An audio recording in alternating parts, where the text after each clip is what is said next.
He was also white, very fast, and prone to running off after anything that moved. All these are facts you need to understand. Being such a regal, noble dog, he was quite beyond peeing in the house and never had accidents. In fact, he'd rather make himself sick than do anything of that sort. While this had made him very easy to housebreak, it had also made him a challenge during the winter months, for it meant he needed to go out even in the worst of weather. During the middle of the storm, the dog begins to whine. Although my father was usually quite the gentleman and doted on my mother often more than she wanted, he would not walk the dog in the snow under any circumstances. It was cowardice, he put her in the cold. Of course, he didn't want his wife out there alone either, and had thus fenced in a large yard. So out goes the dog, who cannot be without a leash or a fence. My mother hangs by the door, something that drove my father nuts, as she wouldn't close it either and waits for him. A few moments pass, and then the dog begins to bark. For those who have been around Borzois, you should know this is a bit out of the ordinary, for they are usually very quiet, timid animals and would rather run home when confronted by something they can't hunt than make a fuss. Concerned, my mother followed him outside. What happened next is how my father described what my mother saw, so it's not even a direct retelling from him. The snow had piled high, and although 2 feet was what they had gotten over the course of the storm, they'd gotten more prior to that. Some of the snow had been shoveled against the fence to clear a walkway, and with the added few feet on top of that, it had made a ramp. Along the fence line, something big moved away, quickly enough that all my mother saw was a streak of white against the snow. It was this that her dog had been barking at from atop this ramp, and when it fled, the dog went after it. Of course my father claimed the thing she saw was the white man, although my mother simply thought it was a cat or some other animal that had been in the wrong place at the wrong time. Regardless, the dog was gone. In runs my mother, screaming that her dog is gone and they have to go after it. It's chased something, and if they don't find it soon, it'll freeze to death. He refuses to go after it. He makes every excuse he can. Honey, he'll be back. Sweetheart, it's not worth risking our lives. Look, Pumpkin, we'll leave the door open so he can come back in. My mother's having none of it, though. If he doesn't go with her, she'll go without him and then have a talking to him when she gets back, if she gets back, since it's so dangerous according to him. Guilting always worked on my father, so with a sigh he got dressed and headed out with her. Her holding the dog's leash and a squeaky toy, and him holding a loaded shotgun, just in case. So off they wander after the dog's rapidly fading footprints, my father's stomach doing cartwheels as he realizes there's another set of tracks. A set of vague indents, that only look like footprints to those who know. He realizes he's going into the lion's den after this stupid dog, and nothing less than picking up his wife and running back home is going to prevent it, so still he trudges on after her, feeling more and more like a scared child, especially after the trail takes them into the woods. My father did not like the north due to the weather and wasn't crazy about the woods despite enjoying hunting. My father especially did not like Pennsylvania's woods. They're not like most woods, he would say. They're empty. They're quiet. As they get deeper and deeper in the woods, the trail begins to pick up. The footprints are less filled in, the gait dropping from a run to a walk. My mother's calling for the dog, squeaking the toy occasionally, and trying to convince my father the dog will be just around the bend. This continues for a while, until they're deeper in the woods than they thought possible. It was just like being a little boy again, my father told me. Unfamiliar woods, going on seemingly forever. Eventually, he almost convinces her to turn around. But that's when they hear a low whine, like a dog that's been hurt. She spins around and catches, just briefly, a glimpse of Snow White fur in her flashlight. Off my mother takes after the dog, calling and squeaking her toy, with my father frozen in spot behind her, not yet pursuing. That's because he's looking down at the tracks. There's my mother's, his wife's footprints, and there's the prints of a dog. But there's no vague indents. The prints that had until now been consistent are gone. He calls back to her. Nothing. He can hear her, but she's not going to listen to him, and that means he has to run after her. Every step of the way, she's just enough ahead of him that he can see her, but not call to her, and the path they're taking is taking them further and further from home. Back then, where they lived, the suburbs had only just hit the area. There was their subdivision and their backyard. Beyond that was another backyard and then a street, and across from that there were construction sites and fields, before you eventually hit hundreds of acres of practically untouched woods. If you went far enough you would get to more fields and old farms, but there was nothing but relative wilderness for miles and no other big neighborhoods. It was a very real possibility you could get lost and not be found right away. It was a very good place to lure some poor, cursed fool away. What happened next would be best described how my mother told it to my father. Every so often, she'd catch a glimpse of her dog. Just the snow-white outline of him, with the fluff of his tail. Whenever she'd give up hope, there'd be the dog. Eventually though, one last time, she lost sight of him.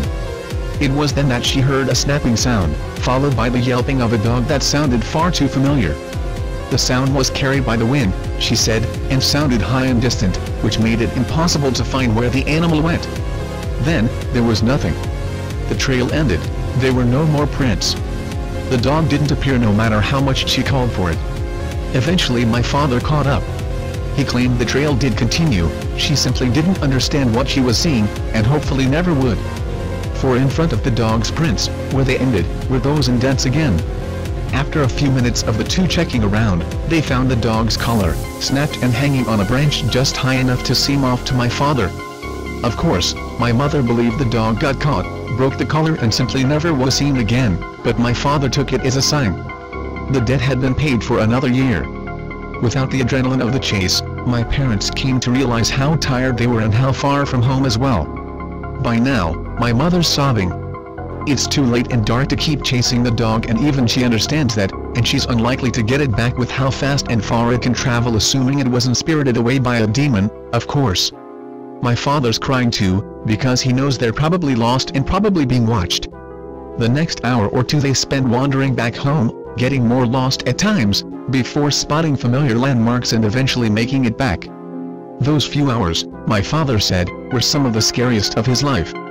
He felt like an animal being stalked, like one wrong move would mean his contract had come up.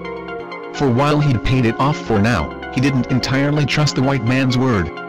He had little doubt that if they got too lost, well, that's just too bad, isn't it? Still though, they made it home. My mother, now emotionally and physically exhausted, begged him to do her one last favor. While she went and undressed and got ready for a long night, could he please go around back and make sure the dog hadn't somehow beat them home? That he wasn't whining along the back gate, asking to be let in? Reluctantly, he agreed. Along the back of the fence, he saw the light of the moon. He was waiting to make another contract, his white teeth sparkling in that almost smile. Without words they spoke once more. Would you like to be free of your debt? Well, of course, was my father's answer, even as he got a bad feeling about what the white man may propose. The white man spoke of a rare opportunity. The next year, he assured, could be the last year. No more debt. All he had to do was agree to one last deal, where the white man would get to take twice in 1 year. Something though about how he spoke frightened my father, and after the last deal they had made, he wasn't sure he wanted to agree. He thought about it for a moment and refused. It was then he saw the white man frown, as he described it.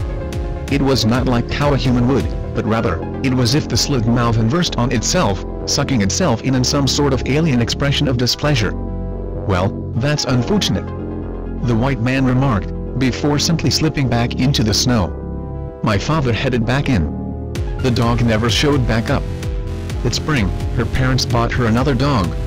Another Borzoi, although this one was black instead of white.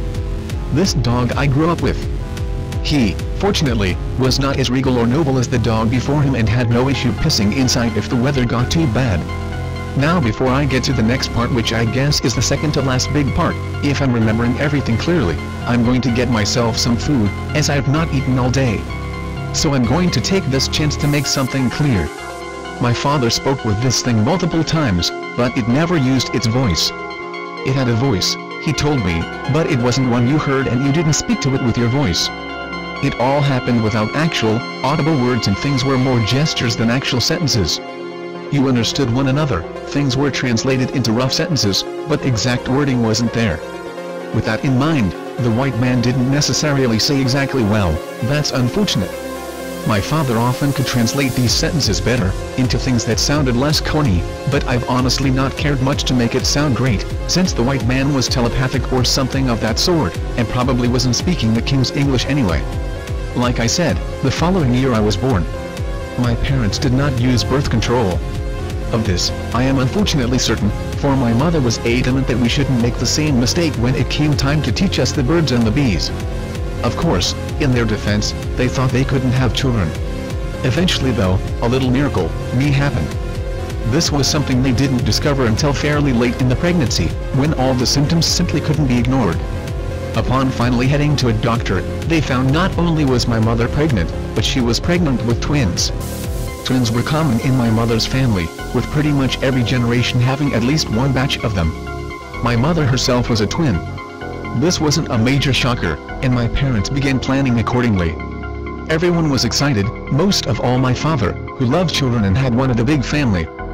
What did not excite him was my mother's due date. The middle of February. Throughout the year, perhaps cruelly, my mother and more so uncle teased him. His sons were going to be born in the middle of winter. Wouldn't his little boogeyman be pleased? These jokes, of course, didn't amuse my father in the least. As the due date approached, my father grew more and more nervous, although nothing thus far had indicated any issues with the pregnancy. Still, he was just certain something would happen.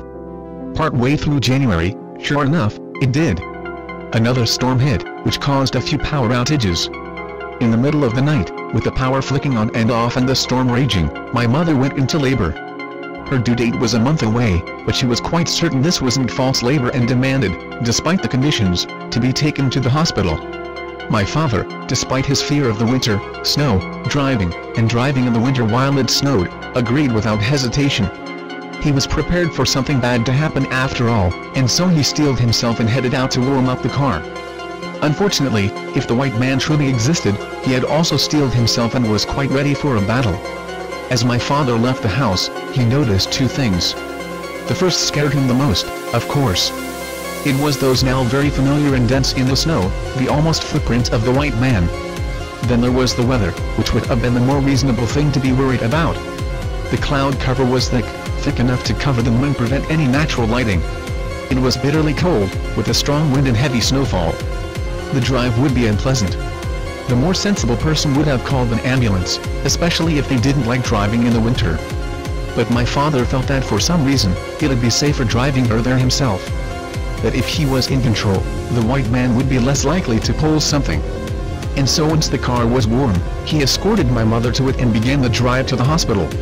Remember, of course, that this was over 20 years ago.